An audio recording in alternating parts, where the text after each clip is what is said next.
प्रकाश चौटाला जी को श्रद्धांजलि अर्पित करने के लिए एकत्रित हुए हैं। इस शोक सभा में हरियाणा, पंजाब, राजस्थान, हिमाचल, चंडीगढ़, दिल्ली, उत्तर प्रदेश और अन्य प्रदेशों से, विदेशों से हमारे परिवार से शुभचिंतक, दोस्त और रिश्तेदार आज यहाँ चौटाला साहब को श्रद्धांजलि देने के लिए वह इस दुख की घड़ी में हमारा ढांढस बंधाने के लिए दिल से आभार उनका मैं व्यक्त करता हूं। आज मैं भारी दिल और गहरे शोक के साथ आप सबके सामने खड़ा हूं। दुनिया का सबसे बड़ा दुख तब होता है जब सिर से पिता का हाथ उठ जाता है और वह ताकतवर हाथ तो था जिसने मुझे बचपन में उंगली पकड़ के चलना सिखाया, सही गलत राहों का अंतर बताया, राजनीतिक गलियारों में सीना तान कर खड़ा होना सिखाया।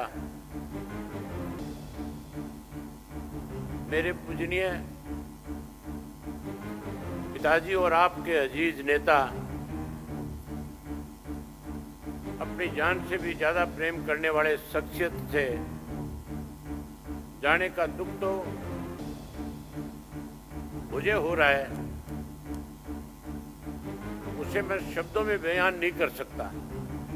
उनके जाने से परिवार, पार्टी और राजनीति में जो शून्य पैदा हुआ है उसकी भरपाई असंभव है। पार्टी के कार्यकर्ताओं के प्रति उनका जो स्नेह, आम आदमी के हितों के प्रति उनकी चिंता, पार्टी के प्रति उनका समर्पण, देश और प्रदेश की प्रगति के प्रति नजरिया किसी से छिपा हुआ नहीं है। अपने आखिरी क्षणों तक किसान, मजदूर और गांव में बसने वाले लोगों की चिंता करते रहे। अक्सर इस उम्र में भी आकर व्यक्ति अपने स्वास्थ्य की चिंता करता है, लेकिन चौटाला साहब तो सबसे बड़ी तकलीफ यह थी कि लोगों को गांव-गांव जाकर के उनसे नहीं मिल जा रहे थे। जरा सा स्वास्थ्य में सुधार होता था, वह या तो किसी कार्यकर्ता के या विवाह समारोह में शिरकत करते थे या फिर किसी दुखियारी का दुख बांटने उनके घर पहुंच जाते थे। उनकी आदत कमाल की थी। एक एक कार्यकर्ता, परिवार में मित्रों का नाम पुकारते थे। उन्हें हजारों की संख्या में कार्यकर्ताओं के टेलीफोन नंबर याद रहते थे।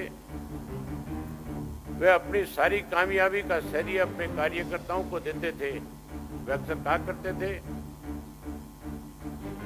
अगर किसी ने मेरे खाल की जूती बनाकर भी कार्यकर्ता को पहना दूं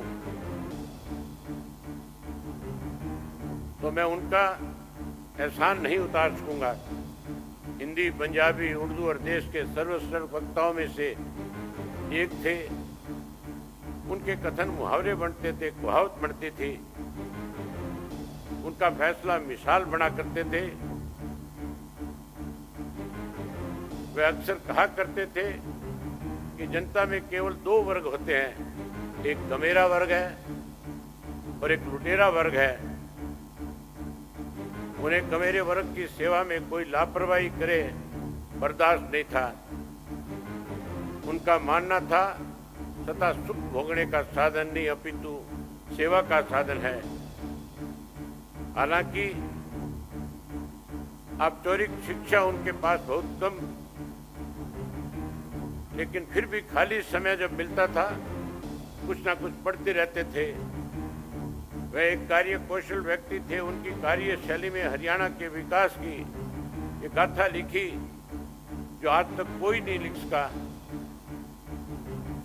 वे तो ऐसे मुख्यमंत्री थे जिन्होंने कभी घाटे का बजट प्रस्तुत नहीं किया। उनके समय में हरियाणा की अर्थव्यवस्था अपने शिखर पे थी। ब्यूरोक्रेसी पूरी तरह कर्मठ और अनुशासित थी। उनका जीवन और कार्य प्रणाली दोनों ही अपने आप में एक मिसाल थी। उनका नेतृत्व एक आदर्श नेतृत्व था। हरियाणा के कोने कोने में उन्होंने जो विकास किया, अक्षमता आंदोलन किए, संघर्ष के बिगुल बजाए, उन सब का परिणाम आपकी आंखों से हरियाणा की तीव्र गति और उन्नति की राह पे आज अग्रसर हुआ है। तत्कालीन प्रधानमंत्री डॉक्टर मनमोहन सिंह जी भी उनकी कार्यशैली से काफी बार प्रशंसा की। जीवन और मरण जो है प्रकृति का चक्कर है। हर जीव को इस चक्कर से गुजरना है। चौटाला साहब वापिस तो नहीं आ सकते, लेकिन उनको राजनीतिक सिद्धांत में उनकी सियासत, संघर्ष, किसान कमेरे के जीवन का ऊंचा उठाने में उनका जो योगदान, सामाजिक रूप से उपेक्षित तत्व की मजबूती देने की उन्होंने जो सोच और पार्टी कार्यकर्ताओं के प्रति प्रगढ़ प्रेम उनको अमर बनाता है। बेशक देह के रूप में चौधरी ओम प्रकाश चौटाला जी हमारे बीच में विराजमान नहीं है, लेकिन एक राजनीतिक विचार और संघर्ष के स्रोतर के रूप में हमेशा जहन में रहेंगे। उनका पूरा जीवन संघर्ष और जज्बे का विवरण है। हमारी चौटाला साहब को सच्ची श्रद्धांजलि यही होगी कि हम उनको दिखाए गए संघर्ष के रास्ते पे चलते रहें, किसान मजदूर की लड़ाई लड़ते रहें और सुनिश्चित करें कि समाज जो उपेक्षित वर्ग है, चाहे वो किसान हो, मजदूर हो, छोटा दुकानदार हो, हमारे दलित और अन्य पिछड़े वर्ग के लोग हों, उनको शासन व्यवस्था में और सरकारी योजनाओं में उनका हक मिले। जब चौधरी देवीलाल जी का स्वर्गवास हुआ था, तब चौटाला साहब ने कार्यकर्ताओं से आह्वान किया था कि मेरा कान पकड़कर समझाने वाला मेरा पिता नहीं रहे, लेकिन आप सब मेरी गलती करने पे चौधरी देवीलाल बन करके मेरे कान खींचने का काम करना। आज 21 साल बाद मेरे कान खींचने वाला चौटाला साहब भी परमात्मा को प्यारे हो गए।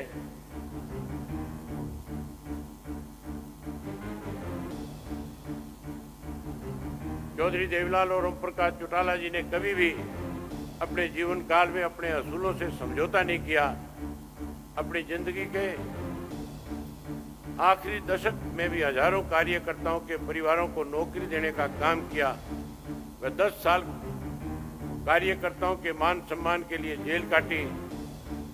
वह जब भी जेल से छुट्टी पे आया करते थे, आराम की जगह गांव देहात के कार्यकर्ताओं से मिला करते थे। वह कहा करते थे, मैं बिल्कुल ठीक हूँ।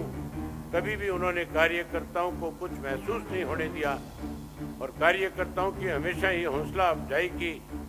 उन्होंने मुझे ये भी कहा कि मेरी पूंजी, मेरी ताकत मेरे कार्यकर्ता ही हैं और तू मुझे वायदा कर कि मेरी पूरी कमाई तू संभाल करके रखेगा।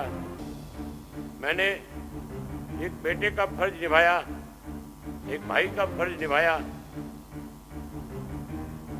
और एक पिता का फर्ज निभाया। अब मैं आपसे वादा करता हूं कि जो वचन मैंने अपने पिता को दिया उसे ताउम्र निभाने का काम करूंगा। और आखिर में पार्टी के जुझारू कार्यकर्ताओं को सिर्फ इतना ही कहूंगा कि सुख दुख हमारे जीवन का हिस्सा है।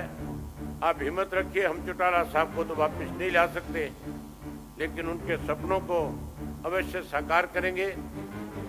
और आज जितने भी महानुभाव